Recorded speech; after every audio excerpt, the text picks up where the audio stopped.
नमस्कार दोस्तों, आप देख रहे हैं जीके फॉर झारखंड। इस चैनल पर आपको झारखंड से जुड़े महत्वपूर्ण जीके, जिससे परीक्षाओं से संबंधित जानकारी मिलती है। बिल्कुल। तो आज के इस गहन विश्लेषण में हम एक बहुत ही शानदार टॉपिक पर बात करने वाले हैं। हमारा विषय है झारखंड के जलप्रपात, यानी एक 3D भौगोलिक यात्रा। और ये यात्रा सच में बहुत दिलचस्प होने वाली है। हाँ, मतलब आज हमारा मकसद सिर्फ रटना नहीं है। हाँ। अक्सर हम लोग जलप्रपातों के शहर रांची और पूरे छोटानागपुर पठार के बारे में बहुत कुछ पढ़ते हैं जी। लेकिन आज हम इसके पीछे के विज्ञान को समझेंगे।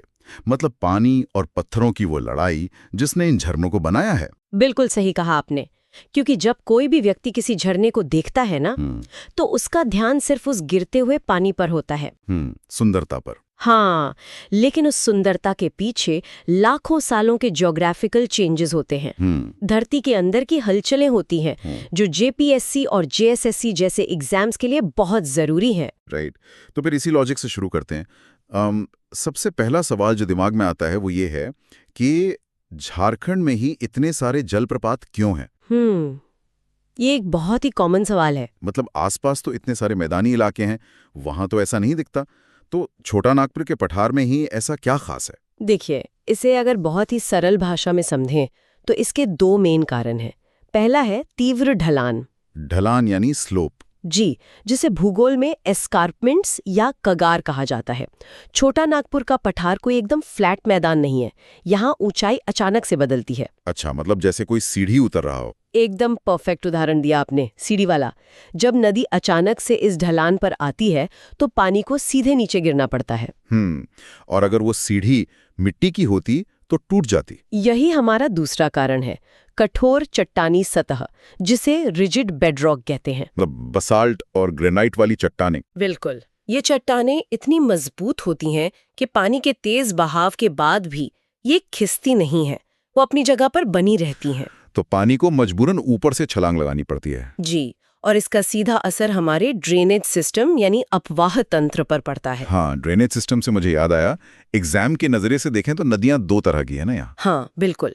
एक वो जो उत्तर की तरफ जाती हैं, जैसे सोन, उत्तरी कोयल और पुनपुन, जो सीधे गंगा बेसिन में मिल जाती हैं। सही।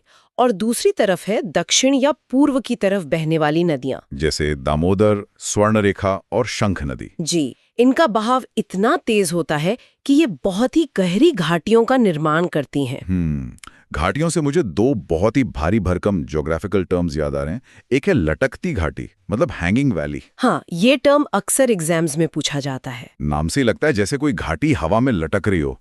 ये काम कैसे करता है? इसे ऐसी सोचिए कि एक मेन नदी है जो बहुत ताकतवर है, उसने अपनी जमीन को बहुत गहराई तक काट दिया है। अच्छा। और जो छोटी नदियां हैं, जो उसकी सहायक नदियां हैं, उनके पास उतना पानी या ताकत नहीं होती, तो वो ऊपर ही रह जाती हैं। ओह, तो वो मेन नदी तक पहुंचने के लिए ऊपर से नीचे गिरती हैं। बिल्कुल, और वही जलप्रपात बन जाता है। दूर से देखने पर लगता है कि सहायक नदी लटक रही है। राढ़ू और बहरवी नदियां इसका बहुत अच्छा उदाहरण है। क्या बात है। और वो दूसरा टर्म क्या था? बहुचक्रीय घाटी। Polycyclic valley.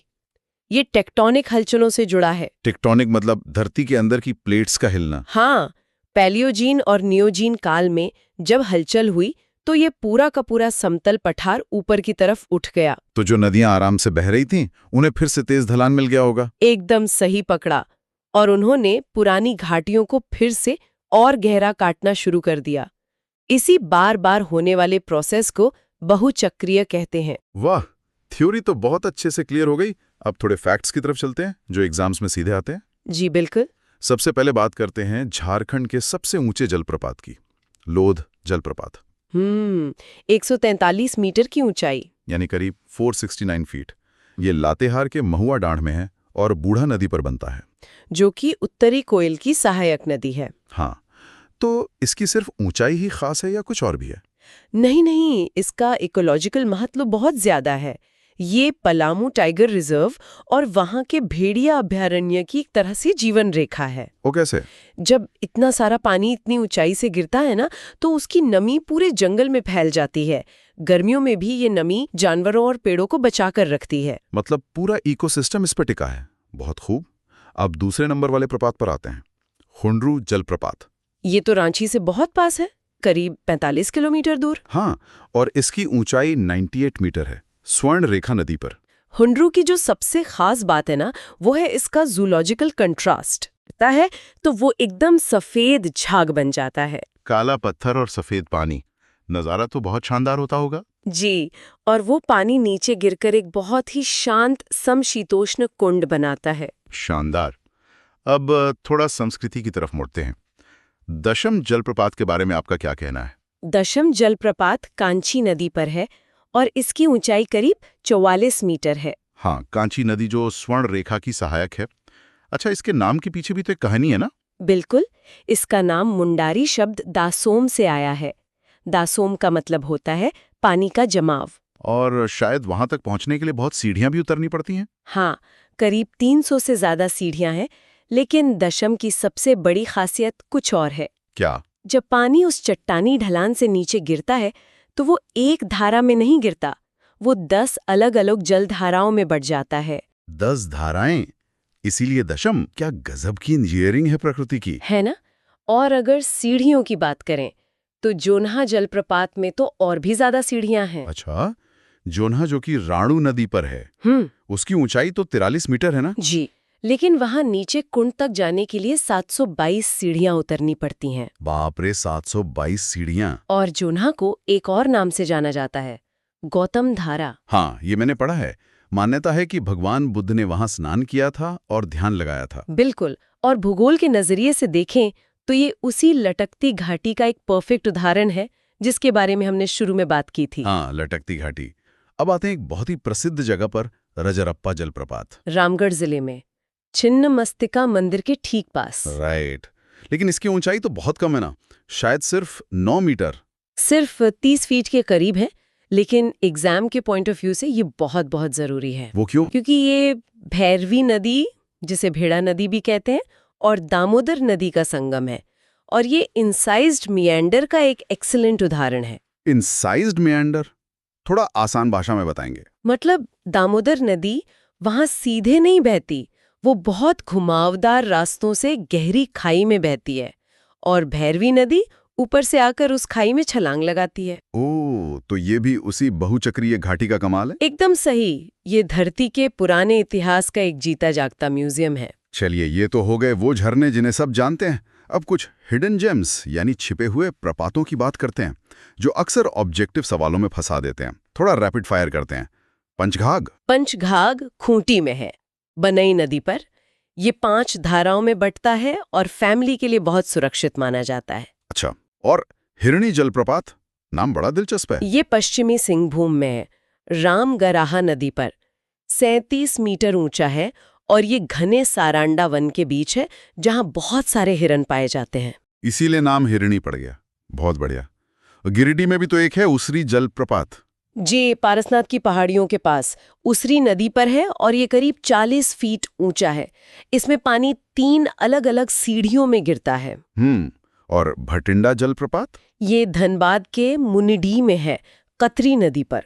वहां की नुकीली पहाड़ियों के बीच ये बहुत खूबसूरत लगता है। एक नाम और है, पेरवा घाघ। हाँ, ये भी खूंटी में है, छाता नदी पर। पेरवा का मतलब ही कबूतर होता है। क्या बात है। लेकिन देखिए, पर्यटन की बात तो हो गई, पर एक चीज जो अक्सर इग्नोर कर दी जाती है वो है सुरक्षा। ये आपने बहुत जरूरी बात छेड़ी है। इको टूरिज्म सुरक्षित होना चाहिए। हाँ, मैंने सुना है दशम जलप्रपात के पुनर्निर्माण की एक बहुत बड़ी केस स्टडी है। बिल्कुल, कुछ साल पहले तक दशम प्रपात बहुत खतरनाक था। वहां पानी के नीचे 30 से 80 फीट गहरे गड्ढे बन गए थे। 80 फीट? मतलब वो तो जानलेवा भंवर मनाते होंगे। एकदम। ऊपर से पानी शांत दिखता था, लेकिन अंदर वो लोगों को खींच लेता था। फिर सेना और सीसीएल ने मिलकर एक बड़ा अभियान चलाया। क्या किया उन्होंने? उन्होंने भारी पंप लगाकर पूरा पानी निकाला और फिर कंट्रोल्ड ब्लास्टिंग की मदद से उन गहरे गड्ढों को तोड़ा गया। कंट्रोल्ड ब्लास्टिंग मतलब पर्यावरण को नुकसान पहुंचाए बिना विस्फोट करना? जी, उन गड्ढों को भरकर पूरे तल को 1 मीटर की समान गहराई वाला बना दिया गया। वाह, मतलब एक जानलेवा जगह को टूरिस्ट के लिए एकदम सेफ कर दिया। कमाल का काम था, है ना? ताकि लोग बिना डरे प्रकृति को एंजॉय कर सकें। तो अगर कोई ये सब देखने जाना चाहे तो जाने का सही समय कौन सा है? देखिए, सबसे बेस्ट टाइम होता है मॉनसून के बाद, मतलब अक्टूबर से फरवरी के बीच। क्योंकि तब पानी का फ्लो भी अच्छा होता है और मॉनसून वाला खतरा भी नहीं होता। बिल्कुल। गर्मियों में यानी मार्च से जून में तो जाना अवॉइड ही करना चाहिए, क्योंकि पानी एकदम कम हो जाता है। सही बात है। तो आज की ये चर्चा बहुत ही ज्ञानवर्धक रही। जी, बस अंत में मैं एक विचार छोड़ना चाहूंगी। बिल्कुल, बताइए। हमने देखा कि प्रकृति ने इन कठोर चट्टानों को काटने में कितने लाख साल लगाए हैं। ये झारखंड का भूगोल सिर्फ एक नज़ारा नहीं, ये एक 3D म्यूजियम है।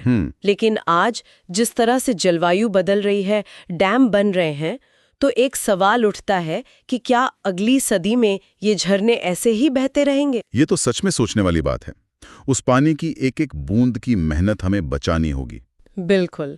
अगर आपको ये जानकारी अच्छी लगी हो तो वीडियो को लाइक करें, कमेंट करके अपनी राय जरूर बताएं और चैनल जीके फॉर झारखंड को सब्सक्राइब करना ना भूलें। धन्यवाद।